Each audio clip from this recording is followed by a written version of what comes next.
Yang kita bahas malam ini opini publik dan jajak pendapat. Tadi di awal sudah saya sampaikan bagaimana menghubungkan opini publik dengan jajak pendapat.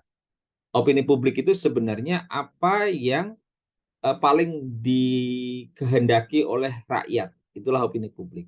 Dalam bentuk pendapat yang disampaikan bisa melalui media, media sosial, atau kalau ada jajak pendapat melalui survei, atau kalau ada pemilihan umum, baik itu pemilihan kepala daerah atau pemilihan presiden atau pemilihan anggota DPR, itu melalui proses pemilu. Kalau penentuan nasib suatu negara, satu daerah, satu wilayah bisa dengan menggunakan referendum. Misalnya yang dicontohkan misalnya waktu Timur Timur apakah mau bergabung dengan Indonesia terus atau mau memisahkan diri sebagai negara sendiri. Waktu itu yang memenangkan referendum jajak pendapat atau yang opini publik terbesar di sana adalah Timur Timur memisahkan diri dan menjadi negara sendiri. Nah, sebenarnya apa sih opini publik? Kita mulai dari eh, yang pertama, referensinya sama dengan sebelumnya, ada komunikasi politik dari Profesor Hafid Cangara, ada Dr. Umi Wahid tentang komunikasi politik juga, ada dasar-dasar ilmu politik dari Profesor Meriam Budiarjo dan lain-lain. Nah, kita akan bahas 1, 2, 3, 4, 5 item. Yang pertama pengertian opini publik, yang kedua sejarah opini publik, yang ketiga pembentukan opini publik, kemudian yang keempat proses polling atau jajak pendapat. Nah, eh, hal-hal ini akan kita rinci satu persatu sebelum nanti kita diskusi setelah paparan ya. Kita lihat apa sih opini publik? Opini publik itu secara harfiah kita sebut sebagai pendapat umum. Kalau satu orang itu bukan umum karena cuma satu orang. Tapi kalau dalam kelas ini ada 10 orang, maka kemudian sebagian besar sudah memberikan pendapat, itulah opini publik di kelas ini. Gitu ya. Misalnya, atau semuanya. Itu berarti kita sudah tahu, oh opini publik di kelas ini pingin kita kuliahnya daring atau online saja, atau offline. Itu opini publik dari apa namanya kelas ini. Tapi kalau menyangkut negara, menyangkut masyarakat, opini publik itu adalah apa yang menjadi pendapat umum sehingga kalau itu dipenuhi itu akan menjadi sebuah keputusan yang bisa efektif untuk bisa dijalankan di tingkat masyarakat. Kemudian opini publik ini menjadi landasan dalam konteks bernegara pada pelaksanaan demokrasi, yaitu dari rakyat, oleh rakyat, untuk rakyat. Jadi pendapat dari rakyat itu menghendaki presidennya si ini, kemudian dilaksanakan, kemudian dikembalikan kepada rakyat. Kemudian kalau dari sisi pemerintah, ketika akan mengambil kebijakan, mempertimbangkan suara, yang salah satunya berasal dari opini publik atau pendapat umum. Misalnya, ketika pemerintah mau menunda atau menjadikan presiden 3 periode misalnya ya, dilemparkanlah itu pendapat itu ke masyarakat, kemudian kita tahu banyak masyarakat yang menolak bahwa 3 periode itu inkonstitusional, bertentangan dengan konstitusi. Terus kemudian 3 periode hanya ingin melanggengkan kekuasaan, padahal hakikat dari demokrasi adalah pembatasan kekuasaan. Karena belajar dari Indonesia maupun negara-negara lain dalam sejarah, kalau seorang presiden atau seorang pemimpin sebuah negara tidak dibatasi masa jabatannya, maka sangat besar kemungkinan dia menjadi otoriter atau yang sering disebut dalam ada game politik namanya power tends to corrupt gitu ya. Kekuasaan itu cenderung korup. Kalau kekuasaan dibiarkan terlalu lama, yang tadinya oke-oke saja, baik-baik saja, tapi kalau terlalu lama, dia merasa, ah gue bisa melakukan apa saja nih, akhirnya korup juga gitu ya. Itu di banyak negara sudah membuktikan itu dalam sejarah, oleh karena itu demokrasi itu prinsipnya adalah membatasi kekuasaan supaya tidak sewenang-wenang. Dalam konteks itu, ketika opini publik dilemparkan ide mengenai 3 periode untuk Pak Jokowi, ternyata sebagian besar opini publik menyatakan tidak setuju. Demikian pula ketika ada usulan diperlunak, bukan 3 periode, tapi penundaan pemilu, perpanjangan masa jabatan presiden. Jangan 5 tahun deh, 6 tahun atau 7 tahun deh. Soalnya kita habis COVID nih, nggak punya duit segala macam. Pemilu kan mahal. Dengan berbagai alasan. Tetap saja opini publik mengatakan itu melanggar konstitusi. Oleh karena itu, setidaknya sampai hari ini, hal yang menyangkut penundaan pemilu itu tidak lagi muncul di masyarakat. Karena opini publik sebagian besar masyarakat tidak setuju dengan perpanjangan masa jabatan presiden. Nah, dalam kaitan ini, pemerintah ketika mengambil kebijakan mempertimbangkan suara rakyat yang salah satunya berasal dari opini publik. Oleh karena itu, mengapa opini publik ini penting untuk dibahas dalam mata kuliah komunikasi politik. Nah, oke. Sekarang opini publik itu apa sih? Opini publik dilukiskan sebagai proses yang menggabungkan pikiran, perasaan, usul yang diungkapkan oleh warga negara secara pribadi terhadap pilihan kebijakan yang dibuat oleh pemerintah yang mengandung mungkin perdebatan, konflik tentang apa yang akan dilakukan dan bagaimana melakukannya. Kalau pribadi-pribadi itu digabung, seluruh rakyat Indonesia ada 270 juta, tapi kemudian digaungkan melalui media, melalui forum-forum diskusi, kemudian ternyata sebagian besar nggak setuju nih kalau perpanjangan 3 periode, ternyata misalnya begitu ya. Nah, itulah opini publik yang tadinya pendapat pribadi-pribadi, tapi ketika mengumpul dalam satu agregat yang besar itu menjadi opini publik. Opini publik itu juga dapat menimbulkan kontroversi antara pemerintah dan masyarakat. Ini yang sering kali terjadi ketika pemerintah mau memindahkan ibu kota misalnya, walaupun sudah kemudian dibuat undang-undang, Pak Jokowi sudah meresmikan, sudah mulai dibangun, tapi sampai hari ini masih timbul kontroversi. Oleh karena itu opini publik dapat menimbulkan kontroversi antara pemerintah dan masyarakat. Dan sampai hari ini masih berlangsung kan.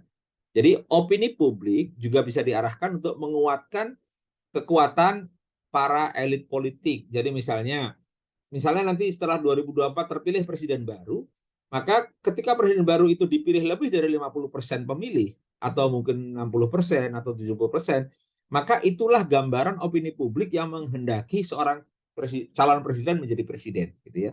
Oleh karena itu dia bisa menguatkan kekuatan para elit politik yang kemudian memimpin negara ini. Dalam hal ini, opini publik juga tidak sepenuhnya mencerminkan kehendak rakyat misalnya nih. Ketika Pak Jokowi menang pemilu di tahun 2019, kan Pak Jokowi tidak menang 100%. Artinya ada sebagian rakyat yang tidak menghendaki Pak Jokowi, tapi karena demokrasi elektoral, demokrasi dengan suara terbanyak one man one vote, itu bahwa 50% plus 1 suara itu bisa menentukan mana yang dikehendaki rakyat, maka itulah yang kita pilih sebagai presiden, meskipun tidak sepenuhnya mencerminkan kehendak rakyat. Jadi memang pilihan kita dalam demokrasi memang seperti itu. Karena kalau 270 rakyat Indonesia mau sepakat semua rapat bareng-bareng kan nggak mungkin. Secara faktual itu tidak akan terjadi. Sehingga itulah yang diperlukan dalam komunikasi politik, opini publik itu menjadi penting. Nah, seorang komunikator politik pada dasarnya dia ingin mempengaruhi opini publik supaya setuju dengan pendapatnya dia. Kalau mau fair-fairan begitu sebenarnya. Cuman caranya ada yang halus, ada yang mengerahkan buzzer, ada yang mengerahkan media, kan gitu ya. Jadi intinya supaya dia setuju aja sama kita gitu. Nah, sehingga opini publik berpihak pada pendapatnya dia, bukan pendapatnya lawan. Nah, itulah kalau dalam komunikasi politik itu yang menjadi tujuan dari komunikasi politik. Kemudian kalau dari sisi pengertian opini publik atau pendapat umum, jadi pendapat orang per orang tentang satu isu yang dapat mempengaruhi orang lain dan memungkinkan seseorang dapat mempengaruhi pendapat-pendapat itu. Jadi misalnya tadinya kita nggak setuju nih pada satu rencana kebijakan, tapi yang lain setuju tuh kayaknya, akhirnya pada ngikut nih. Oh, banyak yang setuju nih kayaknya. Nah, opini publik itu bisa dipengaruhi karena misalnya yang lain ikut, daripada gue nanti sendirian, gue ikut aja, bisa begitu. Tapi bagi masyarakat yang terdidik biasanya ketika mengambil keputusan setuju atau tidak setuju, dia tentu berdasarkan pertimbangan-pertimbangan, berdasarkan data, berdasarkan hal-hal yang bisa dinalar secara masuk akal gitu ya. Jadi ini intinya pendapat umum hanya bisa terbentuk kalau menjadi bahan pembicaraan umum. Kalau sepi-sepi aja, nggak ada di media, nggak ada di medsos, nggak diomongin orang. Kalau bahasa sekarang, kalau viral itu biasanya itulah akan menjadi opini publik. Contoh nih misalnya soal jalan di Lampung. Ingat ya, ada soal jalan di Lampung tuh yang gara-gara anak TikTok ya, anak TikTok ngomongin jalan di Lampung, terus anaknya mau dilaporin gitu ya. Akhirnya jadi opini publik, jadi viral sampai Pak Presiden Jokowi datang ke Lampung dan akhirnya mengambil alih pembangunan jalan itu yang harusnya dibangun oleh pemerintah provinsi, akhirnya diambil alih oleh pemerintah pusat. Nah, itu menunjukkan bahwa opini publik itu adalah apa yang sudah menjadi pembicaraan umum. Sehingga setelah jadi pro kontra, kemudian bisa menentukan kebijakan pemerintah. Kemudian beberapa definisi, public opinion refers to people's attitude and an issue when they are members of the same social groups. Jadi opini publik itu mengacu pada perilaku masyarakat atau perilaku rakyat tentang satu isu di mana anggota masyarakat itu adalah dalam satu kelompok masyarakat tertentu gitu ya. Ini menurut Leonard W. Dube. Kemudian public opinion is composed of personal opinions playing upon one another. Jadi gabungan atau gabungan dari pendapat-pendapat pribadi ya yang satu sama lain kemudian saling menguatkan jadi pendapat umum, itulah yang kemudian menjadi opini publik. Jadi kalau ini menurut Emery Bogardus ya. Kalau Bernard Hensi beda lagi itu. Pendapat umum adalah kompleks preferensi yang dinyatakan sejumlah orang tertentu mengenai isu menyangkut kepentingan umum. Jadi kalau Bernard menganggap harus menyangkut kepentingan umum. Kalau tidak menyangkut kepentingan umum, maka bagi dia bukan opini publik. Misalnya mengenai perceraian artis itu bukan kepentingan umum, itu kan pribadinya si artis. Sebenarnya nggak perlu opini publik gitu. Itu tidak termasuk dalam yang disebut dengan opini publik. Dan seterusnya, intinya adalah bahwa kalau opini publik itu sudah atau pendapat pribadi-pribadi itu sudah menjadi pendapat umum, maka itu menjadi opini publik. Dalam konteks opini publik yang dikaitkan dengan mediumnya, jadi misalnya pengertian opini publik dalam pandangan masyarakat itu misalnya berita informasi yang banyak diketahui atau dipermasalahkan oleh masyarakat. Biasanya kalau di era sosial media, apa yang viral itulah yang dianggap sebagai opini publik. Kemudian pendapat mayoritas penduduk, ini biasanya kalau dilakukan referendum atau jajak pendapat ya. Kemudian pikiran banyak orang yang menjadi bahan perdebatan. Jadi kalau viral, diperdebatkan, itulah yang disebut opini publik. Pendapat banyak orang yang dikumpulkan menjadi satu setelah dimusyawarahkan. Jadi misalnya di satu komplek, di satu kampung, atau di satu kampus, kita ingin seperti apa nih, disepakati, itulah yang kemudian menjadi pendapat bersama atau opini publik. Kemudian atau apa yang dipikirkan oleh anggota masyarakat disampaikan melalui media komunikasi. Jadi masing-masing nge-tweet, masing-masing posting, masing-masing menyampaikan ke media sosial. Meskipun masing-masing tidak ada kesepakatan satu sama lain, tapi kemudian menggumpal menjadi satu pendapat, itulah juga opini publik.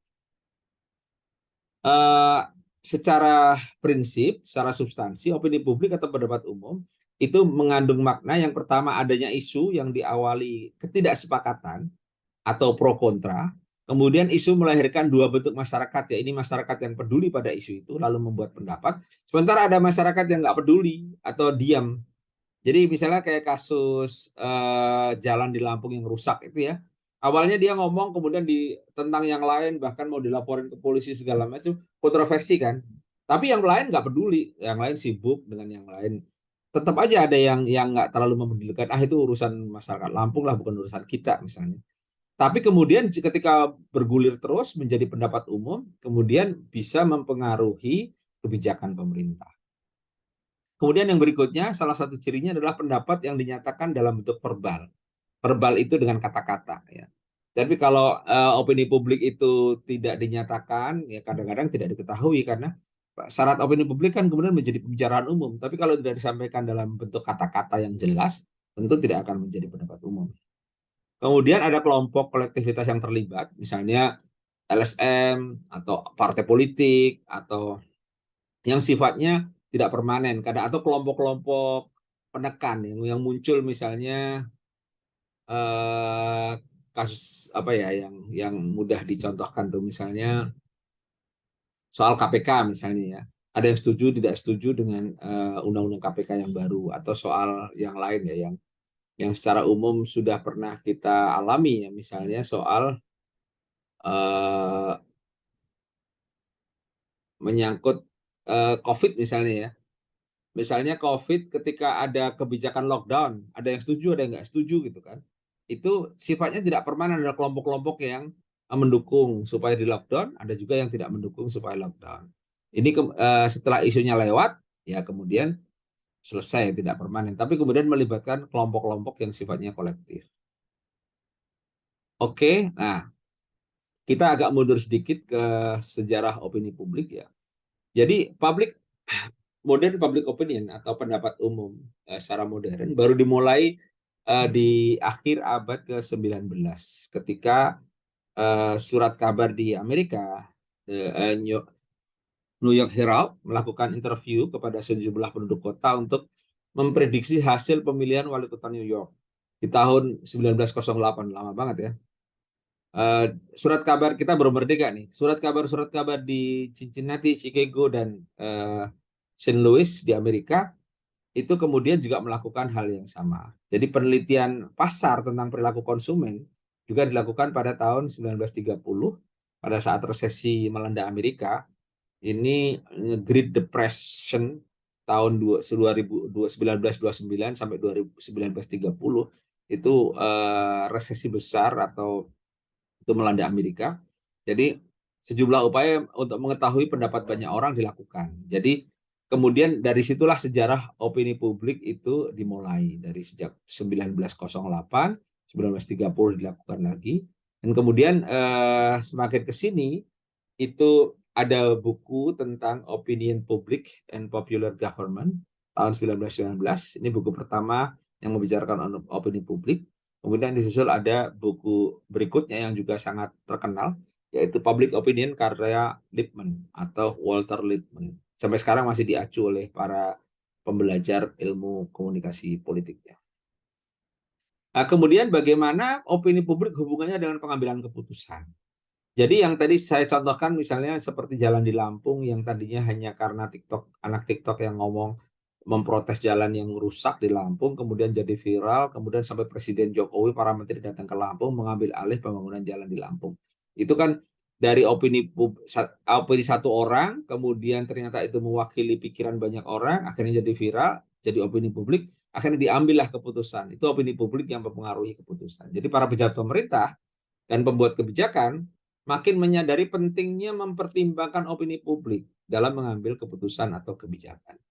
Jadi siapapun yang ingin sukses dalam bidang politik, pelayanan publik, atau bahkan juga bisnis, karena kadang orang-orang bisnis juga mempertimbangkan, ini kalau kita lempar ke pasar, kira-kira opini publiknya gimana ya, mau nerima atau enggak. Itu juga bagian dari opini publik, meskipun dalam bidang yang berbeda ya, bidang bisnis. Ada namanya riset pasar. Jadi pasar dicek dulu, disurvei dan sebagainya.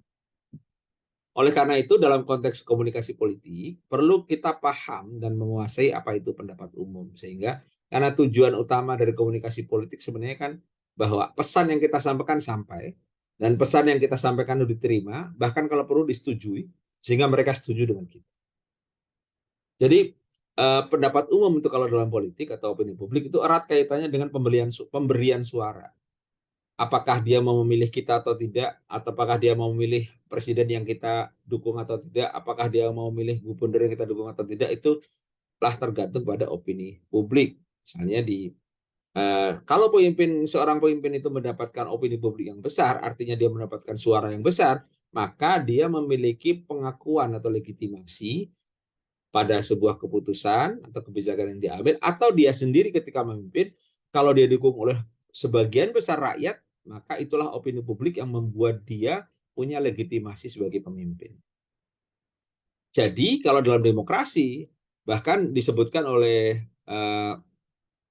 Led di sini ya, bahwa public opinion is central element in democratic decision making. Jadi opini publik itu adalah elemen paling mendasar atau elemen paling pokok dalam pengambilan keputusan demokrasi.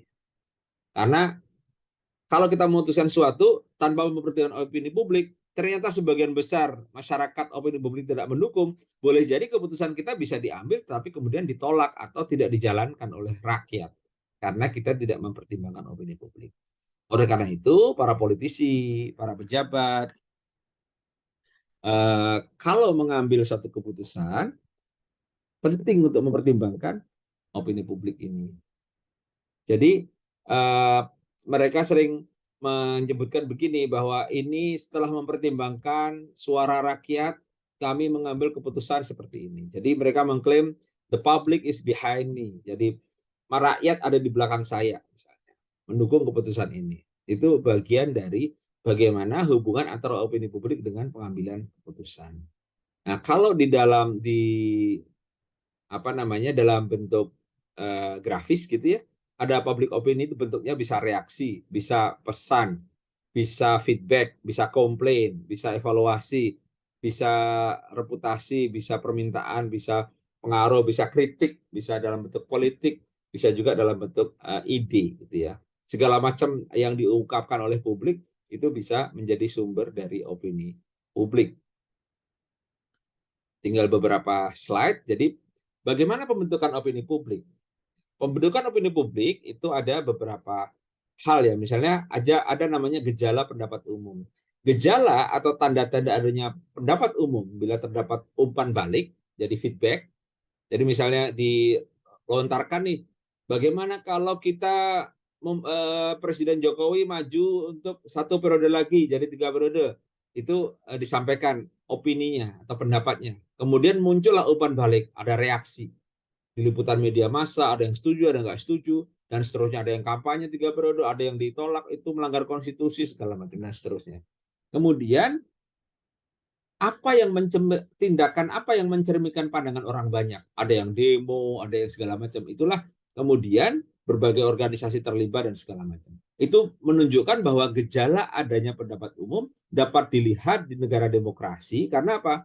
Karena masing-masing individu, masing-masing kelompok punya kebebasan untuk menyatakan pendapat. Masing-masing kelompok bisa punya kebebasan untuk berserikat ya. Tapi kalau di negara yang otoriter, nggak mungkin. Misalnya dulu zaman Orde Baru, orang mau berpendapat berbeda dengan pemerintah, itu tiba-tiba aja bisa hilang. Hilang kemana? Nggak tahu kemana, tiba-tiba hilang. Entah diculik sama aparat negara, atau dibunuh, dan sebagainya. Dan itu memang terjadi pada waktu kita belum menjadi negara demokrasi setelah reformasi. Nah, kemudian jadi ciri-ciri kalau ada gejala pendapat umum itu artinya ada kontroversi, ada orang berpendapat berbeda, dan kemudian makin besar menggulung pendapat itu, kemudian jadi pendapat mayoritas masyarakat Indonesia. Itulah gejala pendapat umum yang dari sejak dimunculkan isu itu sampai menjadi keputusan politik. Kemudian syarat terbentuknya pendapat umum itu yang pertama konsensus yang terdiri dari 2 tipe, yaitu konsensus positif dan konsensus negatif. Konsensus itu apa sih? Konsensus itu kesepakatan, kesepahaman. Konsensus positif adalah jika publik atau masyarakat mendukung suatu program dengan mendukung para pejabat publik untuk melaksanakannya. Jadi, kalau masyarakat mendukung, itulah konsensus positif. Tapi kalau konsensus negatif apa? Konsensus negatif itu kalau opini bersikap menentang terhadap program itu. Misalnya, yang tadi saya contohkan tuh, konsensus negatif itu adalah masyarakat pada umumnya tidak setuju dengan perpanjangan 3 periode atau penundaan masa jabatan presiden menjadi 7 tahun. Itulah konsensus negatif. Akhirnya pemerintah tidak berani juga mengambil langkah itu. Konsensus positif apa? Banyak hal, misalnya soal dulu waktu penetapan kartu prakerja misalnya. Itu pada umumnya orang setuju saja, konsensus positif, jadi masyarakat mendukung.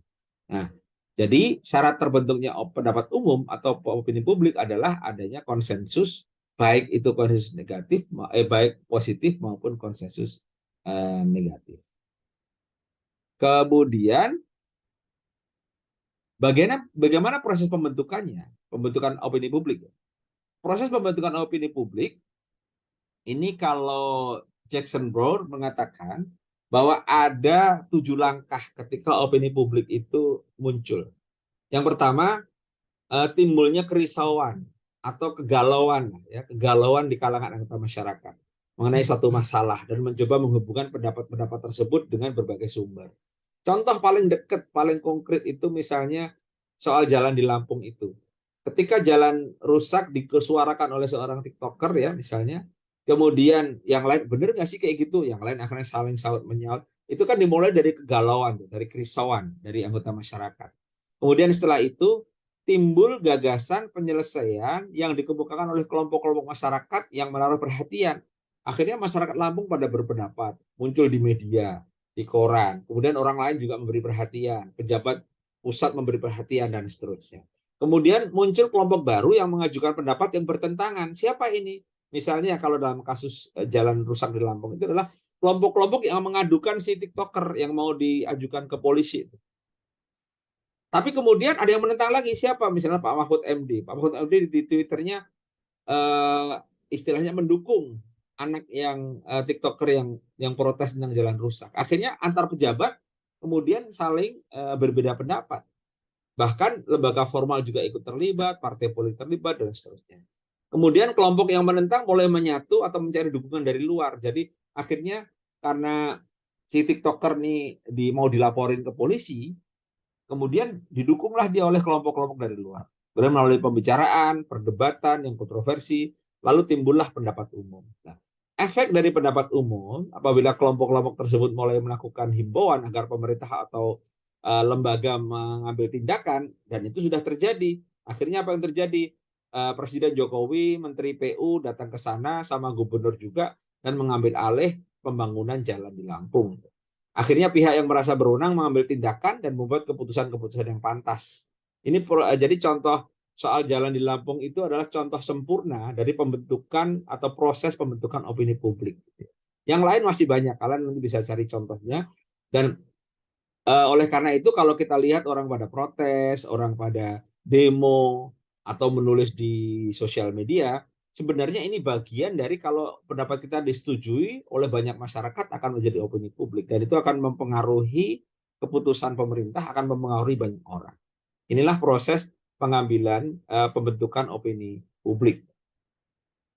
Oke, jadi kalau kita lihat dalam pembentukan opini publik ya, ada yang setuju awalnya, ada yang tidak setuju. Kemudian ada yang tidak setuju bisa nyebrang ke sini, makin besar, maka yang paling besar itulah yang kemudian menjadi opini publik yang bisa menjadi dasar untuk mengambil keputusan atau kebijakan.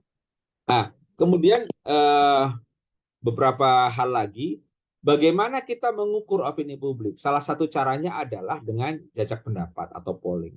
Polling atau jajak pendapat dibutuhkan dalam pengambilan kebijakan atau dalam proses pemilihan, misalnya presiden, gubernur, bupati, wali kota. Untuk keperluan itu, jajak pendapat biasanya dalam bentuk pemilu atau pemungutan suara. Dalam konteks ini, sarana bagi kandidat untuk memperkenalkan diri ke publik sejak awal atau kepada partai yang akan mengusung itu melalui jajak pendapat. Selain itu, jajak pendapat juga bisa menaikkan pamor kandidat apabila ternyata hasil jajak pendapat banyak pendukungnya. Misalnya, sekarang ini menjelang calon pemilu 2024. Siapa nama-nama yang muncul di dalam jajak pendapat atau polling lembaga survei? Kan selalu muncul konsisten 3 orang. Siapa itu? Pak Prabowo, Pak Ganjar, Pak Anies. 3 orang itu aja. Itulah yang mencerminkan opini publik. Nanti kalau dipilih ya kurang lebih ya dari 3 itu. Nggak ada tiba-tiba muncul dari orang antah berantah, nggak pernah diketahui tiba-tiba jadi presiden. Nggak akan begitu. Itulah proses polling untuk mengetahui opini publik dengan melalui metode jajak pendapat.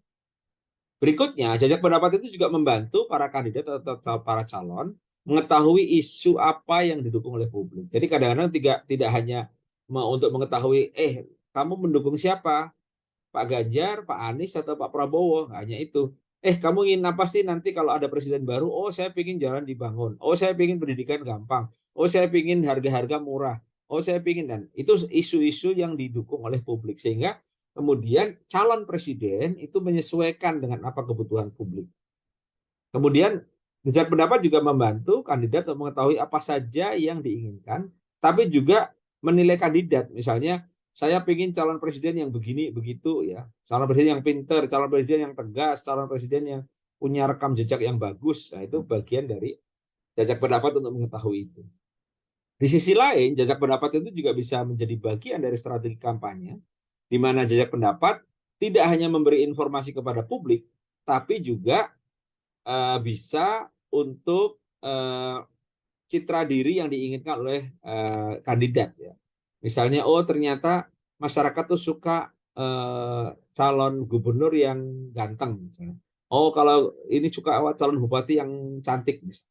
Atau calon gubernur yang smart, atau calon presiden yang smart, dan seterusnya. Atau calon gubernur yang sederhana seperti rakyat biasa.